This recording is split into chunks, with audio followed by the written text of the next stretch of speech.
All right, well, thank you, Stefania, for introducing me, and hello, everyone. Before I start, I'd like to acknowledge the traditional custodians of the land of which I'm presenting from today.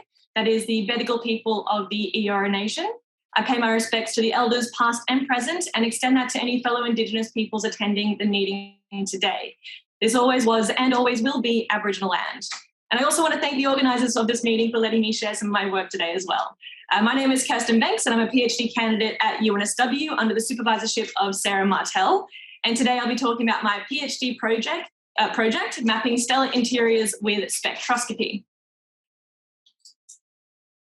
So there are many ways to map the galaxy for the purposes of galactic archaeology, which is kind of the motivation for this research. A common way to do this is using Gaia astrometry, which is very accurate to a few kiloparsecs. However, beyond about 3 kiloparsecs, the uncertainty does increase. And a more reliable way to map the galaxy is using red clump stars. These are evolved stars that fuse helium in their cores. They're distinct features of Hertzsprung, Russell, and Kiel diagrams, like the one pictured on the right-hand side here using GALAH DR3, with the red circle around it. And they have very well-constrained surface features, such as temperature, surface gravity, or log G, and intrinsic luminosity, which makes them very effective standard candles.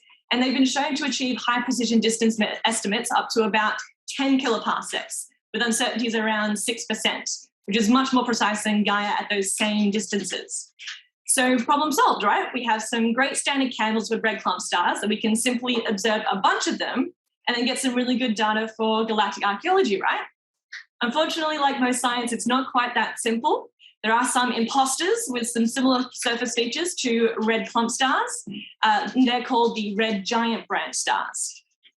So these stars have very similar surface parameters such as temperature, surface gravity, and ion abundance to red clump stars. The main difference between red clump and red giant branch stars lies within their cores. Red clump stars have active helium burning in their cores, whereas red giant branch stars have inert helium cores. So red giant branch stars are also not effective standard candles like red clump stars. So we need to find a way to effectively distinguish these stars so to not have any contamination when doing these galactic archaeological studies. On one hand, asteroseismology is seen as the gold standard of effectively distinguishing between red clump and red giant branch stars.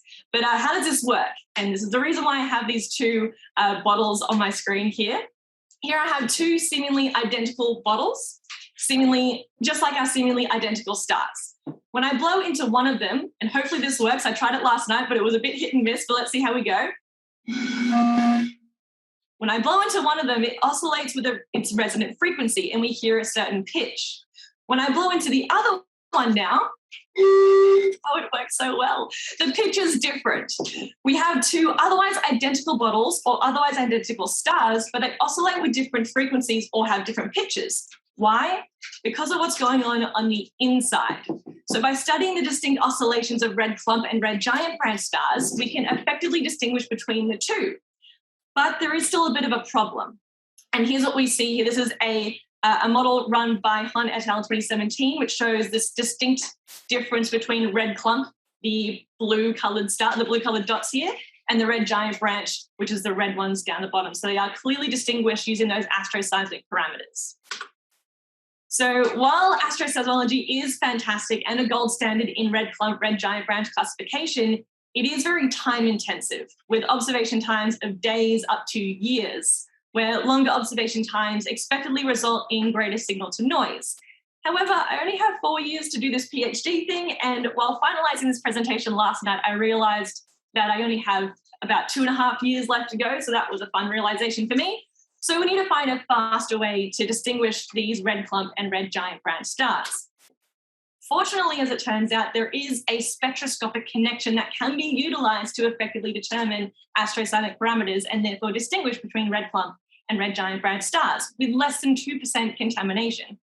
So this figure from Hawkins 2018 shows a comparison between the stacked spectra of 5 red clump stars in red and 5 red giant branch stars in black from Apogee, and they have similar surface features. And it shows which wavelength pixels are most sensitive to astroseismic parameters, such as period spacing for this graph right here. And using this data-driven algorithm, the Canon, they found that carbon-nitrogen, carbon, and carbon-oxygen lines are the most sensitive to these astroseismic parameters that clearly distinguish between red clump and red giant branch stars. Now, this is promising. However, they do emphasise that further study is required to explore this spectroseismic connection across a broader wavelength range. And that's where my research comes in. So as a first step, we're investigating this spectroseismic connection by applying the Canon in a similar way to the Hawkins paper on 50 X-shooter stars, which is approximately the minimum number of stars required for the Canon to return a reliable model. And we're in the early stages of doing that right now. Here in this figure, you can see we attempted to demonstrate that we can detect these spectral differences between red clump and red giant branch stars at low resolution, which is about 10,000 for X-shooter. So what we see here is just a quick direct comparison, not using the Canon, between the stacked spectra of our red clump stars in red and red giant branch stars in black. And we do see some variation in the spectra of these stars at similar wavelengths that are found in the Hawkins 2018. The second stage of this project will apply this method to 200 stars selected from GALAH with K2 and TESS Asteroseismology that we have observed with the Veloce spectrograph on the Anglo-Australian telescope. Although, surprisingly, we actually got lucky thanks to COVID restrictions, and we were awarded an additional week of split time on the Veloce instrument and actually have a total of 313 stars to work with, as illustrated in the diagram on the left. And the benefit of using Veloce is that it has an exceptional resolution, up to 80,000, and a broader wavelength range as well, between 5,800 angstroms and 9,300 angstroms. So this will allow us to resolve weaker spectroscopic features, such as these carbon-nitrogen lines that map significantly to these astroseismic parameters, which you can see here with one of our spectra stars on the right-hand side. Now, the overarching question we're trying to answer here is to find out what is the underlying astrophysical reason for this spectroseismic connection.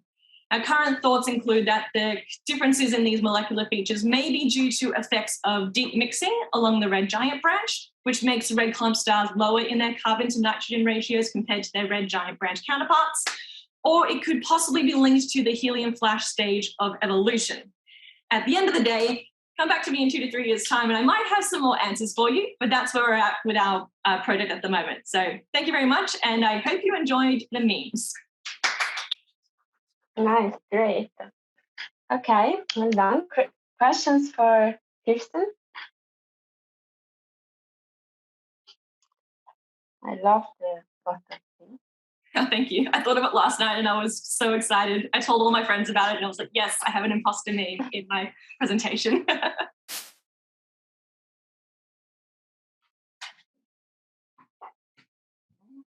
Yes, Josh?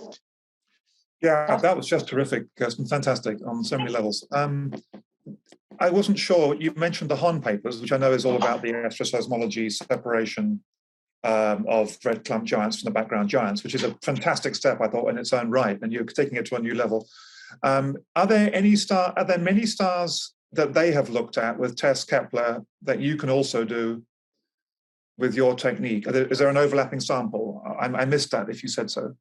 I believe there is an overlapping sample. I'll have to double check with Sarah on that because she's chosen, the selection of stars was chosen before I started my PhD.